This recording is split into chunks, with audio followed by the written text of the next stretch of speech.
ये कहानी 1972 के वक्त में जहां दो बच्चे खेल रहे हैं, तभी इनकी मार्बल बॉल इनके हाथ से गिरकर नीचे दूसरे फ्लैट में पहुंच जाती है। जब वो बच्चे फ्लैट के अंदर जाकर जैसे ही मार्बल बॉल उठाते हैं तो सफेद कपड़े पहने एक औरत चेयर से गिर जाती है। असल में वो काफी देर पहले ही मर चुकी थी।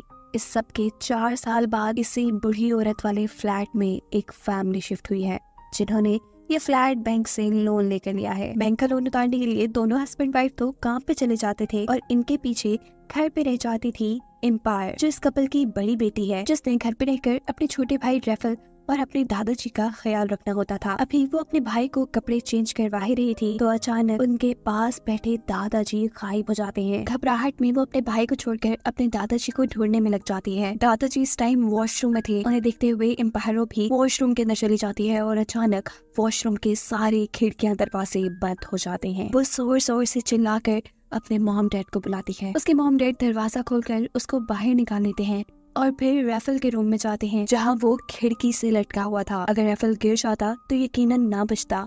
उसके डैड अपनी वाइफ को खामोश कराते हुए जल्दी से जाकर रेफल को पकड़कर कमरे में ले आते हैं और फिर एम्पायरों को डांटना शुरू कर देते हैं। एम्पायरों ने बताती है कि यहाँ दादाजी अजीब तरीके से गायब हो गए थे, फिर अचानक वॉशरूम के दरवाजे बंद हो गए और जब मैंने नीचे से देखा तो मुझे नीचे एक शैतानी पाँव नजर आया। एम्पायरों के मॉम डैड उसकी कोई बकवास नहीं सुनते और उसे ही डांट कर यहाँ से चले जाते हैं। सीन कट होकर हमें एम्पायरों के दूसरे भाई को दिखाया जाता है, जिससे अपनी रूम की खिड़की पर दूसरी बिल्डिंग से अटैच रेलिंग पे एक लेटर मिला है। इस लेटर पे एक लड़की का नाम लिखा था। एम्पायरों के भाई को लगता है कि शायद ये लड़की उससे दोस्ती करना चाहती है। वो भी अपना नाम लिखकर उस रेलिंग पे लगाकर दूसरी बिल्डिंग तक पहुंचाता है और काफी देर उस लड़की के वेट में खड़ा रहता है जो ये लेटर लेगी। थक कर जैसे ही वो साइड पे होता है तो उसे दोबारा रेलिंग से आवाज आने लगती है। जब वो देखता है तो उस जगह एक और लेटर पड़ा था, जबकि दूसरी तरफ रेफल अपने कमरे में ड्राइंग कर रहा था। और इस मर्तबा दोबारा एम्पायरों के दादाजी घर से चले जाते हैं।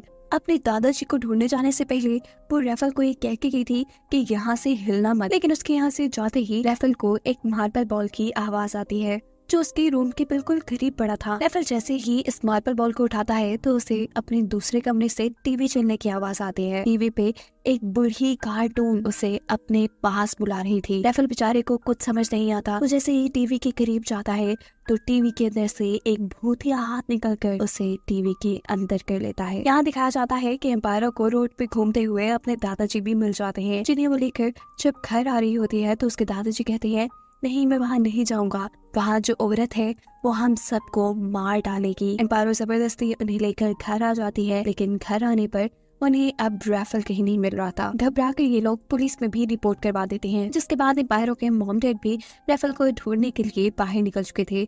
अब एम्पायरों ही घर पे अकेली थी और तभी उसे एक फोन की आवाज आती है। एम्पायरों जब फोन उठाते हैं तो फोन पे दूसरी तरफ रेफल था। वो रेफल से पूछती है तुम कहाँ हो, लेकिन खुद भी नहीं जानता था कि आखिर वो कहाँ है। फोन पे बात करते हुए ही एम्पायरों को रेफल की आवाज पास के ही एक फ्लैट से आती है। वो फोन छोड़कर जल्दी से उस फ्लैट के पास जाकर उसे जोर जोर से खड़काना शुरू कर देती है और ऊपर से इसी बिल्डिंग में रहने वाला एक दूसरा आदमी आकर एम्पायरों को बताता है कि ये फ्लैट सालों से नहीं खुला। एम्पायरों के मॉम डैड और उसका भाई भी यहाँ आ चुके थे। वो इन सबको बताती है कि मुझे रेफल की आवाज यहाँ से आ रही है। ये लोग इस फ्लैट का लॉक खोलकर इसके अंदर चले जाते हैं। रेफल को ढूंढते ढूंढते एम्पायरों इस फ्लैट के एक कमरे में आई, जहाँ उसे पर्दे के पीछे एक छोटे बच्चे का साया नजर आया। जैसे जैसे वो उस साये के करीब जाती रही वो साया बड़ा हो गया। एम्पायरों जैसे ही पर्दा हटाती है तो वहाँ एक चुड़ैल खड़ी थी। वो उसे देखते ही डर चुकी थी। उसके लंबे लंबे बाल, वो जोर जोर से चीखें मार रही थी। एम्पायरों की फैमिली उसे यहाँ आकर खामोश करवाने की कोशिश करती है और उसके डैड जब खिड़की के पीछे देखते हैं तो वहाँ कोई भी नहीं था। खैर अगले दिन हमें दिखाया जाता है कि एम्पायरों की मॉम अपने काम पे थी और यहाँ उस शॉप पे कस्टमर के तौर पे एक पैरालाइज्ड औरत आती है, जो एम्पायरों की मॉम को देखकर सीटी बजाने लग गई थी। एम्पायरों की मॉम को जरा अजीब लगता है। वो पास जाकर उस औरत से बात करने की कोशिश करती है और तभी यहाँ उस औरत की मॉम भी आ जाती है, जो उसे बताती है कि मेरी बेटी बोल नहीं सकती। ये पैरालाइज्ड औरत अपनी मॉम को कुछ समझाती है। वो असल में एम्पायरों के घर में होने वाली सारी चीज एम्पायरों की मॉम को देखकर जान चुकी थी, इसीलिए इस पैरालाइज्ड औरत की मॉम एम्पायरों की मॉम को एक कार्ड देती है और कहती है इसे तुम हमेशा अपने पास रखना, ये तुम्हारी मदद करेगा। दूसरी तरफ घर में आज दोबारा एम्पायरों के बड़े भाई के पास दूसरी बिल्डिंग से एक लेटर आया है। वो दूसरी बिल्डिंग की खिड़की को देखता है, वहाँ तो कोई भी नहीं था। वो फैसला करता है कि वो सामने वाली बिल्डिंग में जाकर चेक करेगा कि आखिर कौन उसे ये लेटर्स लिख रहा है। ये लड़का जैसे ही दूसरी बिल्डिंग में जाता है तो कोई लड़की उसे पीछे से गले लगा लेती है। लड़की के हाथ में कैंडल थी और सामने एक शीशा लगा हुआ था। ये लड़का जब शीशे में इस लड़की को देखने की कोशिश करता है तो उसे पता चलता है कि इस लड़की के पाँव मुड़े हुए हैं। उसी वक्त पे ये चुड़ैल इस लड़के को मारने की कोशिश करती है, पर ये लड़का बड़ी ही होशियारी दिखाते हुए इस चुड़ैल को उठाकर दूर फेंकता है और यहाँ से भागते हुए अपनी जान बचाकर निकल आता है। यही इन पैरों को भी घर पर अब पेट में दर्द हो रहा था। तो जब अपना पेट चेक करती है तो उसके पेट पे बहुत सारे निशान थे। वो इन निशानों को ज्यादा बॉदर नहीं करती, उसे लगता है कि ये एलर्जी है। वो अब कुछ सब्जियां लेकर आई थी जिसे वो जब किचन में रखने जाती है तो किचन के दरवाजे में से देखती है कि कोई अजीब सी क्रिएचर उनके किचन में कुछ बना रही है। वो जल्दी से दरवाजा खोलती है तो उसे पता चलता है कि ये तो उसके दादा है। अंदर जाकर जब वो अपने दादाजी से बात करती है तो उसके दादा अब उसके छोटे भाई यानी रैफल की आवाज में उससे बात कर रहे थे। इसी टाइम पर दोबारा फोन रिंग करता है। एम्पायरो जब दोबारा फोन उठाती है तो उसे रैफल की आवाज आ रही थी। पहले की तरह ही रैफल से बात करते हुए उसे रैफल की आवाज पास के एक फ्लैट से आ रही थी। वो फोन को ऐसे ही छोड़कर जल्दी से उस फ्लैट का दरवाजा खोलती है और फाइनली उनका भाई उसे उसी फ्लैट में मिल चुका था। इस अजीब वाकये से अब पूरे घर वाले डर चुके थे। रैफल और एम्पायर की मॉम अपने हस्बैंड से कहती है बस अब और हम यहाँ नहीं रहेंगे, हम इस घर को छोड़कर कहीं और चले जाएंगे। पर ये आदमी कहता है नहीं, हमने इस घर को खरीदने के लिए बहुत सा बैंक लोन लिया है, हम इसे नहीं छोड़ सकते। रात हो गई थी। एम्पायर जैसे ही अपने कमरे के अंदर कदम रखती है तो उसी सेकंड उसके कमरे के सारे खिड़की दरवाजे एकदम से बंद हो जाते हैं। यहाँ तक कि लाइट भी उसके कमरे की चली गई थी। वो जोर जोर से चिल्लाती है। उसके मॉम डैड जैसे ही इस कमरे में आते हैं तो उन्हें नजर आता है एक बहुत बड़ा खौफनाक भूत का हाथ जो एम्पायरों की तरफ बढ़ा था। उसके डैड एम्पायरों को बचाकर पीछे कर लेते हैं और ये देखने के बाद इन लोगों को फाइनली यकीन आ चुका था कि उनके घर में कोई आत्मा यानी कोई भूत रहता है। अब तो ये लोग इस घर में बिल्कुल नहीं रहने वाले थे। रैफल और एम्पायरों के डैड इन सब को लेकर एक होटल में चले जाते हैं और पूरी रात ये लोग ये दुआएं करते हुए गुजार देते हैं कि वो इस आत्मा से बच जाएं जो उनके घर रह रही है।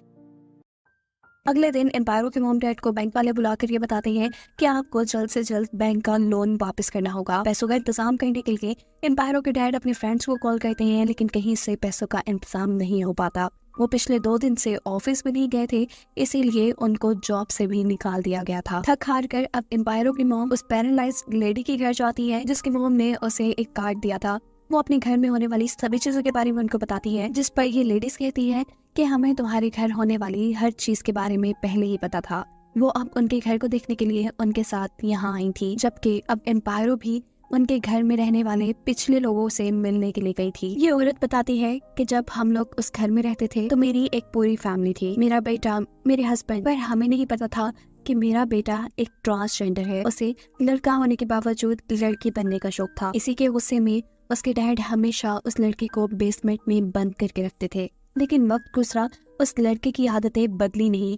वो बिल्कुल औरतों की तरह बिहेव करने लगा। उसके बेटे को माँ बनने का शौक हो गया और इसी वजह से वो उस लड़के को वहीं बंद करके यहाँ आ गई और वो लड़का वहीं तड़प तड़प कर मर गया और तब से उसी की रूह वहाँ पर भटक रही है। यहाँ रिवील होता है कि वो अपनी माँ बनने की ख्वाहिश पूरा करने के लिए एम्पायरों के भाई को बार बार लेटर्स लिखकर अपने पास बुलाती थी और उसने 2 मरतबा मौका पाने के बावजूद भी एम्पायरों को इसलिए नहीं मारा क्योंकि एम्पायरों प्रेग्नेंट थी। एम्पायरो ये सब कुछ जानने के बाद फौरन घर आती है जहाँ उसकी मॉम उस पैरालाइज्ड लेडी को लेकर आई हुई थी। वो आत्मा इस पैरालाइज्ड लेडी के जिस्म के ऊपर कब्जा कर लेती है और इन सबको मारने के लिए इनके ऊपर हमला करती है और तभी एम्पायरो एक कांच का टुकड़ा लेके उसको धमकी देती है कि अगर तुमने हम सबको नहीं छोड़ा तो मैं इस बच्चे को मार दूंगी। ये सुनकर वो आत्मा थोड़ी रिलैक्स होती है और एम्पायरो दोबारा उससे कहती है कि अगर तुम हम सबको छोड़कर यहाँ से नहीं गई तो मैं इस बच्चे को मार दूंगी।